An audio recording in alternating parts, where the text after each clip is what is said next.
آپ ٹیکنالوجی پڑھانے نہیں آئے تھے۔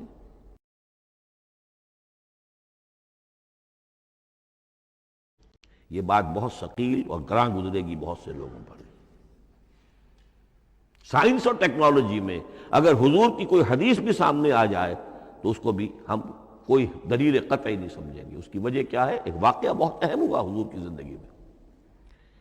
حضور جب ہجرت فرما کر تشریف لائے مدینہ منورہ تو آپ کو معلوم ہے کہ حضور کی پیدائش مکے کی، ساری زندگی آپ نے وہاں گزاری۔ وہ وادی غیر ذی زرع ہے، وہاں کوئی پیداوار، کوئی زراعت، کوئی کاشت ہوتی نہیں تھی، آپ کو کوئی تجربہ سرے سے نہیں تھا۔ ہاں تجارت کا تجربہ تھا، بھرپور تجارت کی تھی۔ یہاں آئے تو آپ نے دیکھا کھجوروں کے سلسلے میں انصار مدینہ تعبیر نخل، وہ اس کا ایک اصطلاح ہے۔ کھجور ایک ایسا پودا ہے جس کا ایک فیمیل فلاور ہوتا ہے اور ایک میل علیحدہ۔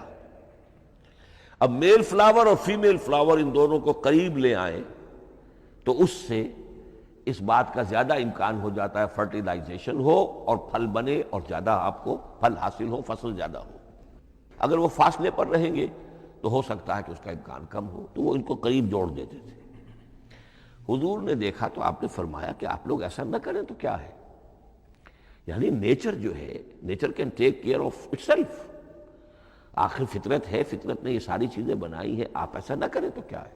صرف یہ کہا آپ نے روکا نہیں، لیکن ظاہر بات ہے صحابہ کرام کے لیے رضوان اللہ تعالی علیہ اجمعین حضور کا اتنا کہنا بھی گویا کہ حکم کے درمیان، انہوں نے اس سال وہ کام نہیں کیا، فصل کم ہو گئی۔ اب وہ ڈرتے ڈرتے جھجکتے جھجکتے حضور کی خدمت میں آئے۔